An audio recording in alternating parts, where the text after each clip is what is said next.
it's an Normandy. We don't want to live with that reality.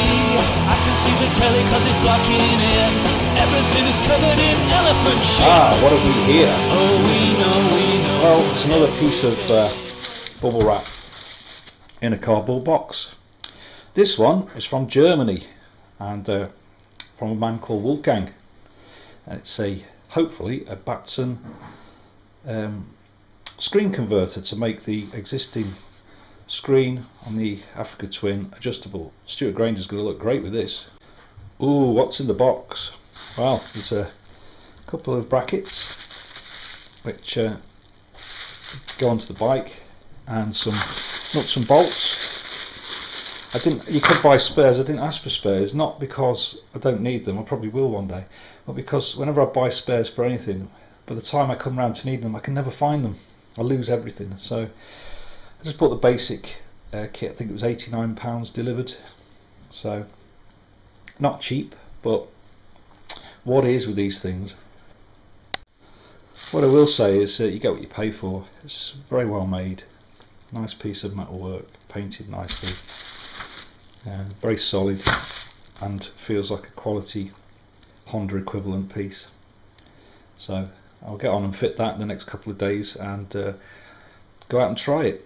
I'm not going to be doing it today though because it's raining. Okay, so here's all the bits and pieces laid out on the table, ready to begin the installation. You've got the two brackets, and you've got these screen holders, I suppose you'd call them, that hold the screen to the bracket. There's two washers, the screen will go between the two washers, and it's got a slotted nut which goes in the back. So the thing is with that, I'm guessing, is once the screen is on, is not to undo it too much because you don't want that back to fall off. However, there's plenty of travel on it, so really you just need to loosen it off a turn, adjust the screen, put it back. One thing that Wolfgang does provide, and I bet he's had a lot of people ask for these, is these washers, these rubber, I forget what they're called, they've got a name, they pinch up and hold the screen to the Africa Twin. And the first time I took my bike to pieces, I took the screen off, one of these fell inside. Now the plastic coated, so they probably wouldn't do any harm, but I could not relax with it inside, so I had to take the whole fairing off and then dismantle the front to get at it, and then finally managed to fish it out with a piece of wire. One of my nuts was actually broken when I got it, so I bought a packet of 10 off Amazon. Yeah, so I bought a packet of 10 off Amazon. They were called screen well nuts. You can find them on Amazon. They were £5 something or other for 10. I think they were £5.50. They come with an Allen key, so you've got 10 spares. I could really have driven the bike around with one of these rolling around in the fairing, but it just annoyed me so much that I spent about 3 hours fishing it out. So when you take the screen off, as everybody says, the two bottom well nuts, because they're only held on by friction. As soon as you release that nut, it relaxes and it can drop down inside. So I put a little dab of super glue on mine when I put them back in, just to hold them in position, but that's not guaranteed, so I just be very careful taking those off. That really is the only tricky part of this install. If you drop one of those inside your fairing, it's probably going to be okay. Wolfgang gives you a spare anyway, and if you drop both of them in, you can get them off Amazon for a £5 for 10. Okay, I'm not going to spend any time showing you how to remove the screen, but don't put any pressure on these two nuts at the bottom, because they're the ones that will drop inside the fairing, and it is a nightmare to get out. You have to take the whole side off, dismantle this part to get inside, and then I fished it out with a piece of wire. So don't put any forward pressure on them, just undo them, allow them to, you'll see they come out, they actually start to come out. The top ones don't matter, the two bottom ones, they drop inside the fairing. Nightmare. I've got 11 spares though. So once the screws are removed, and you can remove those with the Allen key that's under the seat, the standard Honda one, don't let those two washers there, well nuts I think they're called, don't let the screen well nuts there fall inside that fairing, because they're absolute pain. The ones at the top fine. Okay, so the original bolts which held the screen on have got a 5mm, I think, well, the standard Honda Allen key opens those. The ones supplied by Wolfgang have got a smaller Allen key hole, I think it's 3mm, so you'll need a different Allen key for installing them. No big deal. So far you can see here the configuration of the adjustable bolt that holds the screen on. There's a rubber washer there. There's another rubber washer. The perspex of the screen goes between those, and the slotted nut goes on the back so that it can adjust up and down. Very simple. I'll just install that now. Okay, so that's all 4 of those bolts in place with the screen held between the 2 plastic washers so it doesn't scratch or crack. And I've slid the brackets down as far as possible so give access to these holes here so I can fit it back on the bike. I'm actually not going to show it being fitted back on the bike because I don't want to take a risk of holding the camera and push through one of these well nuts. So I'll fit it and then I'll just show the completed thing before going out and trying it. The only thing to mention about fitting it is that the 2 longer screws go on the lower bracket with a washer on this side against the bike, and the 2 short screws just go straight in at the top, so just make sure you get those the right way around. Okay, after being super careful not to drop those well nuts in, it's now installed. You can see that it adjusts up and down. It doesn't quite go as low as the original, so it's lifted by about 1 inch, which I reckon that might be enough for me. So when I try it later on, I'm going to start off at 1 inch, just lift it 1 inch at a time until I find a setting that suits. To be honest, I think I'm going to get a lower screen for the summer, but this might be good for long distances on the motorway or in the rain. Thanks Wolfgang, great product. One thing that occurs to me is that if I'm out on the road and there is an issue with the screen, no reason there should be, but if there were, previously with the original screws I could have removed it with the Allen key that's under the seat, the 5mm. That's not the one from under the seat, it's just another one I have in the house. So perhaps it'd be wise to put this one in your toolbox, 3mm one, such that if you have to do anything to it on the fly or at distance, then you've got one with you. It's a simple thing, it's only small, just slot it in the toolbox on the bike. Right, good morning, Codger Biker here, out with the Batzen Screen Riser or Screen Adjuster, call it what you like. Very solid, not moving at all. I've got it in its lowest setting at the moment, which is 1 inch higher than stock, and I think, to be honest, that inch has made all the difference for me. The wind now is over the top of my head, but I will try different settings over the next few minutes. I'll pull over, adjust it and see whether that makes any difference. The one thing I have noticed immediately is that the top of the stock screen is now impinging a little bit more on my vision. I probably wouldn't have noticed it if I wasn't looking for it. I am actually able to see over the top clearly down the road, no problem. And to be honest, part of riding a motorcycle is to be out in the air, but what you don't want is buffeted air, which I think it's not an issue, but is noticeable on the stock Africa Twin without the wind dam here and the stock height of the stock screen. At least for me, I'm about 5'9", 31 inch inseam, so you know, I'm not the tallest person in the world, but the wind's not going over my head on stock setting. So I'm just going to pull over here, adjust it, raise it up 1 inch or so, and try it again. Just get back to you in a moment. Okay, so I've just pulled over, so the road, I'm going to loosen it, just loosen it a little, and lift the screen up. That's about another, I'm going to lift it another 2 inches, so that's about halfway, just under halfway. Now in terms of the wind, that doesn't really bother me. What I'm more interested in is I don't really want to be looking through a screen. I think it's just me. I've got some kind of phobia from when I was a little boy and used to see these old guys riding probably Honda 90s with a massive great screen all the way up the front, doing about 20 miles an hour with the wind pushing against it. Very sensible. It kept them warm though going to work, and it kept them dry probably. But I like to think I'm still 17. Oh, I know. Okay, so halfway and going into the wind. Can't go particularly fast, but I can definitely feel a difference. I can actually hear a smooth airflow going over my head. I'm still getting some wind from the side of the bike, but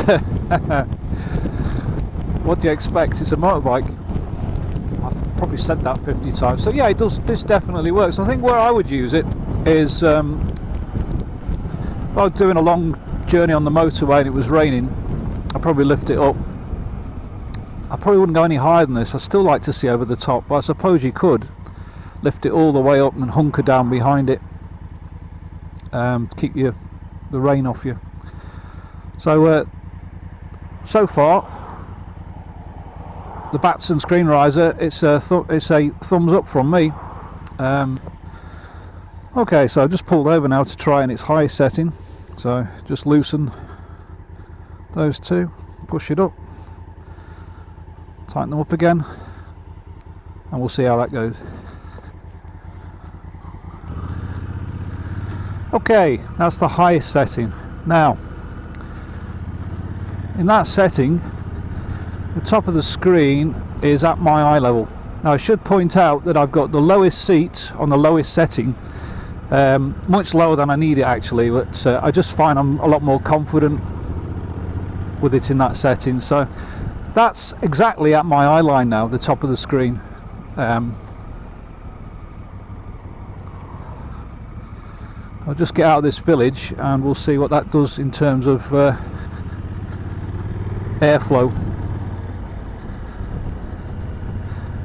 I definitely do feel like one of those old men riding around on a Honda 90 in the 70s. I can actually look through the screen now. I imagine on a very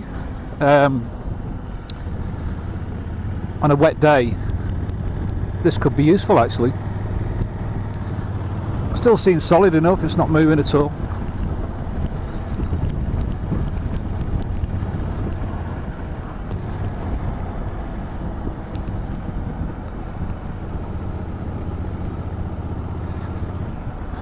I'm actually looking through the screen now.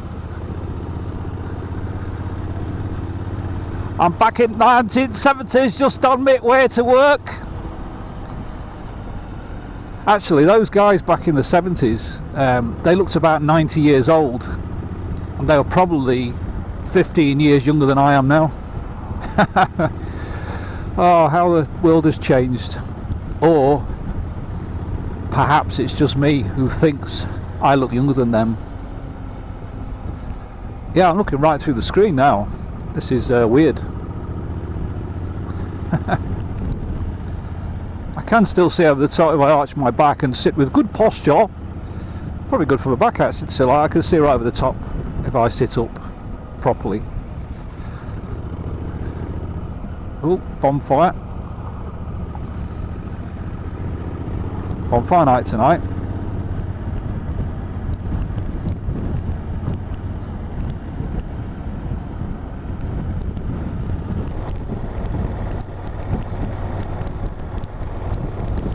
Okay, so on this setting, if I just sit with my bad posture, I'm actually looking through the screen. If I sit up in a good posture as I should be, I can just see over the top of it. I must point out I've got the low seat on the low setting, and I'm about 5'9", 32-inch inseam. That gives you any sort of information at all. And yeah, there's a bit of airflow, but there's no buffeting. You'd expect some air on a motorbike. I've just said it again. So yeah, this Batzen Screen Adjuster definitely works.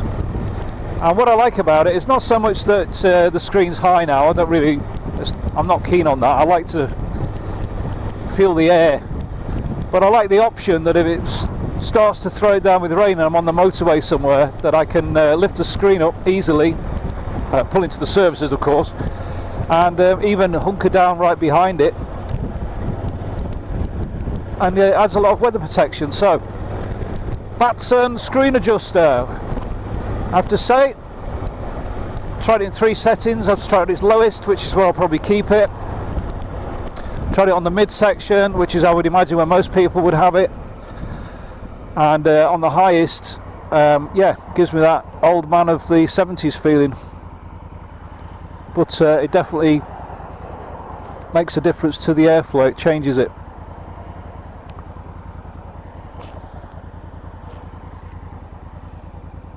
So okay, so verdict then. Definitely is a really good thing to have, to be able to adjust your screen. For instance, at the moment I've got the low seats on the lowest setting and I've got the screen on the highest setting, so I'm completely as weatherproof as you can be. So if it started to lash it down, I would have quite a bit of protection. Quite a bit of protection anyway on the Africa Twin fairing. I think probably I will mainly ride with this down, because I prefer to have some wind. I like to feel the air. But I think also I might buy a low screen, fit it to the rails, so that I can have it lower, but I can also use a low screen in a higher position, if you see what I mean, to give me that flexibility. So yeah, thumbs up. It's a good piece of equipment. You get what you pay for. It's craftsmanship, obviously,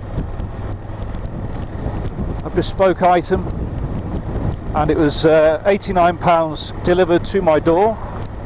And the only thing about it is you pay in euros, which is simple to do on PayPal. It does it all for you. And Wolfgang, a brilliant guy, his contact with him was exceptional. Immediate replies, even though he was at work. And so it's a thumbs up from me. And yes, I paid for this myself. I don't know Wolfgang. I'm no associate of his at all. I buy my own gear. I'm not one of those sponsored people. I'm going to pull over in a minute and put it back to its lowest setting, and that's where I'm going to leave it for the time being. Codger Biker, out.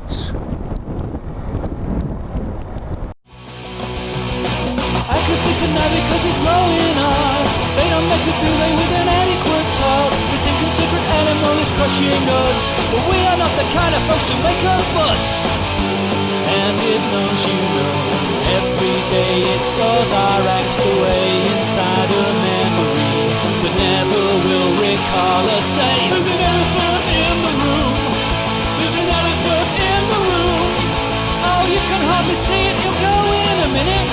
What else can you do?